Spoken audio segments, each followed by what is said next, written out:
Après le journal, nous revenons sur ce plateau pour la suite des débats. Nous prenons donc la direction de la République démocratique du Congo. Union sacrée de 4 opposants en ordre de bataille pour la présidentielle de décembre 2023. Nous décidons d'unir nos idées et forces pour mener des actions communes en vue d'obtenir l'organisation dans les délais constitutionnels d'élections transparentes, impartiales, inclusives et apaisées. C'est ce qu'ont annoncé donc les 4 opposants candidats déclarés à la présidentielle de décembre 2023 en République démocratique du Congo. Il s'agit notamment de Martin Fayulu, de Moïse Katumbi, de Augustin Matata et de Deli Sesanga. Pour le moment, il s'agit d'actions communes sans annonce concrète d'une candidature unique pour l'heure. Alors, quelle est votre réaction, première réaction en apprenant cette union sacrée annoncée entre 4 poids lourds de l'opposition au Congo pour la présidentielle? Prosper. Non, moi je dirais tout de suite que je serai, enfin je vais vous décevoir par rapport, pour moi c'est un non-événement. C'est un non-événement. Les élections, ces groupes-là, ces hommes de finance, quand on parle de Moïse Katumbi, c'est un grand quelqu'un. C'est des patrons des finances qui ont beaucoup d'argent, qui, sans être président de la République, peuvent toujours faire quelque chose de bien pour l'Afrique. Il faut voir tout ce que Moïse Katumbi a fait de l'autre côté. C'est-à-dire qu'en Afrique... Mais effectivement, s'il a pu faire quelque chose en n'étant pas président, ne pensez-vous pas qu'il pourrait mieux faire quand il sera président? Non, moi je ne pense pas que c'est le fauteuil présidentiel qui donne, qui fait valoir les compétences.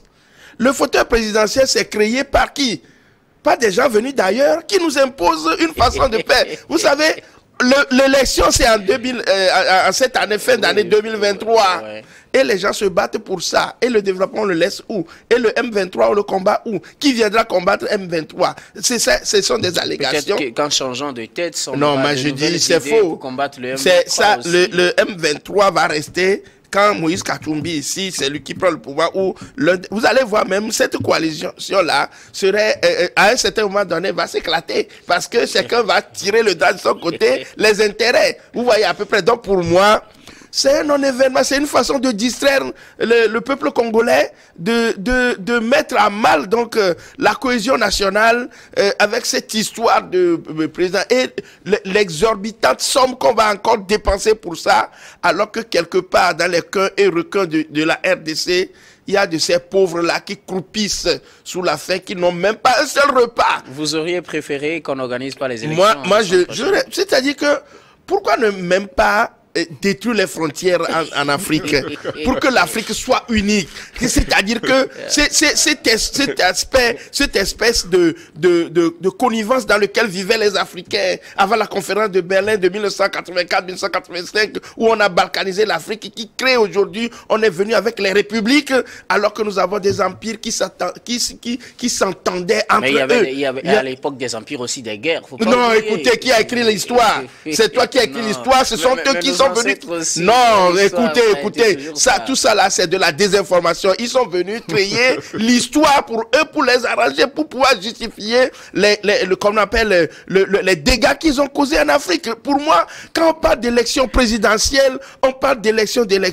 Je regarde dans ma poche, qu'est-ce que moi j'ai pour pouvoir courir derrière tous ces politiciens-là qui ont de grosses sommes, de gros sous quelque part, et engrangés dans les banques, qui bénéficient de tout, qui sont à l'aise et qui m'envoient leur voter à chaque fois. Je les vote, ça me donne quoi? Donc pour moi, aujourd'hui, que Moïse Katumbi, Martin Fayulu, Augustin Matata ou Deli Sesanga s'ensemble pour combattre Étienne Tshisekedi, c'est un non-événement. Ce n'est pas là le problème. Le problème, c'est le développement. Le développement de la République démocratique du Congo. Que quelqu'un d'entre eux prenne le pouvoir, on aura la même situation.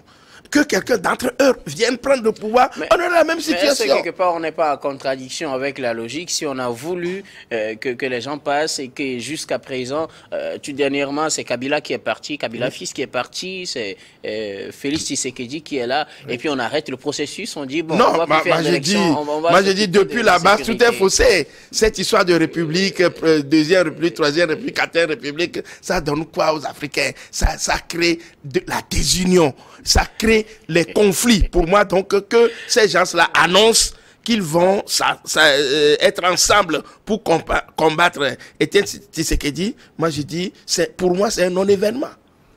Vous êtes plutôt partant pour une affaire de royaume. Oui, il faut que l'Afrique soit unie. Qu'on ait une Afrique unie. L'exemple de la Centrafrique. Mais bien avant, je viens à vous, Germain. 4 opposants qui s'unissent pour faire front, pour le moment, pour réclamer certaines choses et des élections transparentes en République démocratique du Congo. Votre réaction d'abord? Ben, c'est plutôt une bonne nouvelle, parce que vous savez, l'élection, c'est pas loin, c'est dans...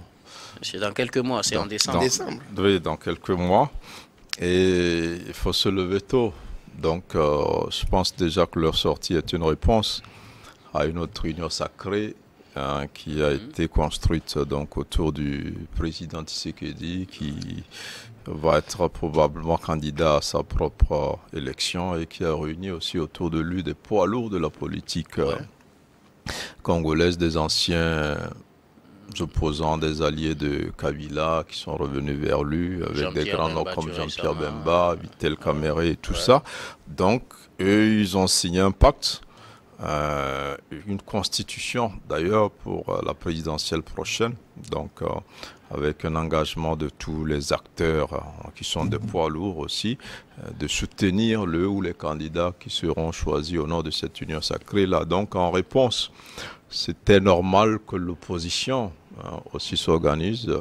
Les pro-Tshisekedi se sont organisés le 5 avril, je pense, à Kinshasa. Et donc, ceux-là se sont retrouvés plutôt à Lubumbashi. Et malheureusement, certains observateurs croyaient qu'ils allaient s'entendre sur une candidature unique, parce qu'on sait que la plupart des 4 poids lourds dont vous avez parlé sont pratiquement tous des candidats déclarés, alors qu'au niveau de l'Union sacrée, on s'engage déjà vers un soutien à Tshisekedi sans faille. Les textes, les 78 articles donc, de cette concertation-là stipule clairement qu'il faut s'engager derrière le candidat qui a été choisi pour l'Union sacrée. Du côté donc, de Lubumbashi, on n'a pas eu les mêmes échos malheureusement. Je crois que là, les attentes des Congolais ont été un peu douchées, mais ils ont eu quand même à se prononcer. Est-ce que vous pensez que une candidature unique ou bien moins de candidats de l'opposition face à Félix Tshisekedi arrangerait l'opposition, quand on sait que c'est effectivement une élection à un seul tour? Oui, justement. Là, on est dans une élection à un tour. Celui qui a le plus grand nombre de voix s'en sort. Et donc Tshisekedi a réussi à avoir quelques poids lourds avec lui. Si les autres dans l'opposition sont assez divisés, il va sans dire qu'ils vont perdre cette élection. Mais de cette rencontre est sortie une série quand même de revendications qui sont importantes et qui sont déjà des thèmes de campagne pour ces opposants-là. C'est déjà l'insécurité. Ils ont eu à s'attaquer au pouvoir qui n'arrive pas à régler les problèmes dans l'est de la RDC. Ils se sont attaqués aussi à la vie chère, qui, comme dans la plupart des pays aussi, ça frappe là-bas. Et puis, le processus électoral. Je pense, voilà, sur le processus, ils ne sont pas aussi certains que les élections tiendront en décembre comme prévu, parce que la situation dans le pays milite plutôt vers un report, et ils craignent que s'entêter à organiser donc une élection dans ces conditions-là, ça pourrait être des élections assez bâclées qui seront pas transparentes. Mais rapidement, pour rebondir quand même à ce que disait Prosper tout à l'heure, non, je crois que on a besoin de politique, parce que c'est la politique qui désigne ceux qui vont nous diriger, même si c'est des rois, c'est la politique. Et si l'Afrique veut revenir aux royautés, ça va être plus compliqué même qu'une élection. Je ne sais pas quelle famille royale on va pouvoir choisir pour faciliter les choses. Même dans le plus petit village, ça va être très compliqué. Mais la démocratie est vertueuse, il faut le dire. C'est un système qui n'est pas venu de l'Occident forcément, qui a été expérimenté dans plusieurs coins, déjà dans la Grèce antique et tout ça, Rome et tout ça. Donc, c'est une façon de vivre qui a plus, c'est comme le code de la route.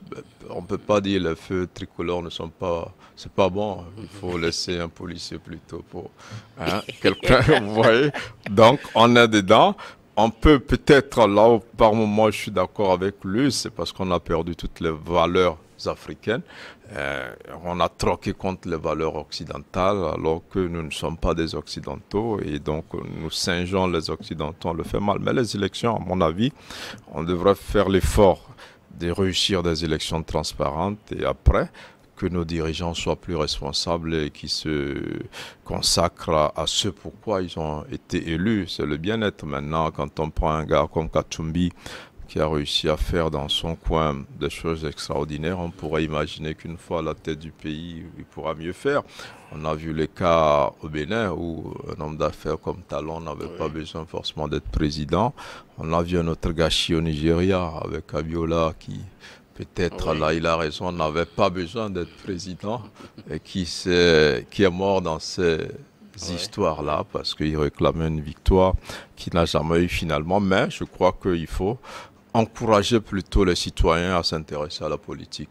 Pas à faire la politique en tant qu'acteur, mais à voter, à désigner ceux qui vont gouverner. Donc, parmi les électeurs, il y en a qui voudront diriger. Donc, ils font la politique, ils seront les acteurs, ils seront éligibles. Mais les autres, il faut qu'ils aillent. Parce qu'après demain, quand il n'y a pas une bonne route, vous ne pouvez pas accuser un gouvernement que vous n'avez pas élu, vous n'avez pas contribué à mettre en place. Vous devez plutôt aider à mettre des gens en place à qui vous allez demander des comptes demain en disant, mais nous vous avons porté à cette place. Et c'était pour ça, vous ne le faites pas. Et donc, il nous faut aussi des dirigeants redevables qui rendent compte et qui sachent les missions pour lesquelles ils sont là-bas. Maintenant, mettre en péril la démocratie, je ne pense pas que c'est une bonne chose parce que nous-mêmes ici, la liberté de la presse, l'un des avantages de la démocratie, et je ne suis pas sûr que Prosper serait content demain qu'un roi vienne lui interdire de venir à regard croisé et de dire ce qu'il est en train de dire. Et puisque la liberté d'expression même ne favorise pas dans sa totalité, dans sa globalité, l'union autour donc des concepts même que nous cherchons. Mais moi, je ne voudrais pas revenir là-dessus, mais je voudrais tout simplement dire, écoutez, quand Germain l'a présenté tout à l'heure, le fait qu'il y ait une union sacrée, regardez, quand on prend autour du président comme Tshisekedi, Jean-Pierre Bemba, on connaît son histoire. On connaît son histoire, ce ne sont pas des modèles. Encore que Vital Kamerhe, il avait été arrêté pour détournement exorbitant, de fonds exorbitants. Il a été condamné à 20 ans de prison, 10 ans d'inéligibilité, et après, patati patata, on utilise la grâce présidentielle, on le gracie, et finalement, il vient encore comme si de rien n'était. Vous voyez, c'est comme ça que les choses se passent, à mon avis. Vous voyez, il n'y a pas... Quelque part aussi, Vital Kamerhe a toujours clamé son innocence. Ah, mais il a clamé son innocence. Il aurait peut-être raison. Donc pourquoi on l'a arrêté? Pourquoi on l'a arrêté? Voilà, c'est ce que moi je dis. Donc, moi, on ne voit que ce qui a été concret. Il a été condamné à 20 ans de prison. 20 ans de prison, gracié, 10 ans d'inéligibilité. Et c'est lui qui va conduire maintenant le président Tshisekedi, dont il a été déjà, je crois, comme directeur de cabinet ouais. À l'époque, vous voyez à peu près. Donc, ce qui veut dire tout simplement que ce sont les intérêts qui attisent cette démocratie dont on parle, les élections présidentielles. Les gens qui ont les mêmes intérêts se mettent d'un côté, c'est voilà l'union sacrée, ils disent, on a un candidat, chacun déjà a sa part de gâteau, et de l'autre côté, 4 candidats qui veulent s'unir. Donc pour moi, il faut réfléchir autrement. Je suis d'accord avec Germain qui parle pour un empire, par exemple. Bon, oui, je suis d'accord avec Bokassa non, le cas de Bokassa aussi, ça a été... Mais voilà un exemple d'empire. Oui, non, ça a été aussi un montage grotesque. Hein. Le cas de Bokassa aussi, ça a été un montage grotesque. Oui, non, vous savez, pour pouvoir amplifier les choses et condamner les gens, les mettre au vindicte populaire, les médias occidentaux et la France savent bien préparer les documents, les dossiers. On a parlé de lui, on n'a pas parlé de Giscard d'Estaing, les fous qu'il a commis là-bas. Donc, je crois quand même que pour moi, non, le système, voilà, le système, non, le système en Afrique, mais bon, pour revenir un peu sur l'idée c'est-à-dire qu'avant, il y avait une organisation fondamentale en Afrique. Les empires étaient, chacun avait son fief et était dirigé d'une manière ou une autre. Cette organisation, donc vous savez, l'Afrique part donc à une structuration qui a été dénoyautée par les Européens. Quand ils sont venus, ils ont compris que nous, on avait cette base solide là. La famille, on part de la famille, on va aux lignées. Les lignées créent les rois. Donc on part de ces rois-là, on va au clan, des clans, on crée les vrais royaumes et on monte dans les empires. Et l'empire est au-dessus donc de toutes ces petites structures de base et l'attente était cordiale. Mais aujourd'hui, avec la République, on crée une constitution adaptée à celle qui est conforme à celle de l'Europe et on vient ici, nos réalités sont là, on ne comprend. Moi, en 92, j'ai voté oui pour la constitution togolaise sans l'avoir lu profondément, sans l'avoir compris. Ça a été la même chose pour ma grand-mère.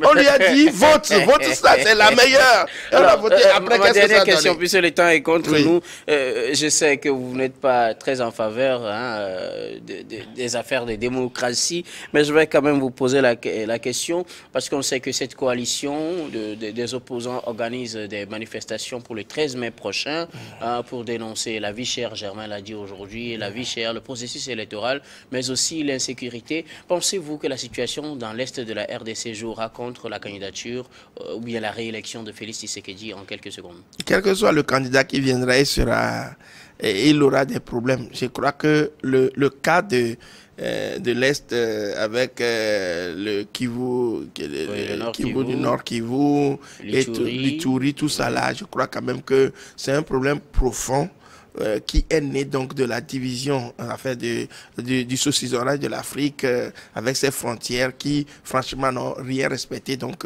vous voyez à peu près chaque président qui viendra aura les mêmes problèmes. Tshisekedi n'a pas pu le régler, Mobutu en son temps n'a pas pu le faire, comment on appelle, Kabila père était passé, Kabila fils était passé, et ceux qui veulent un monde unipolaire ne laisseront jamais les autres régler les problèmes. Donc, vous y voyez toujours. Oui, non, la situation sera la même. Merci beaucoup. Nous allons marquer une nouvelle pause, puis on revient pour la dernière partie de cette émission.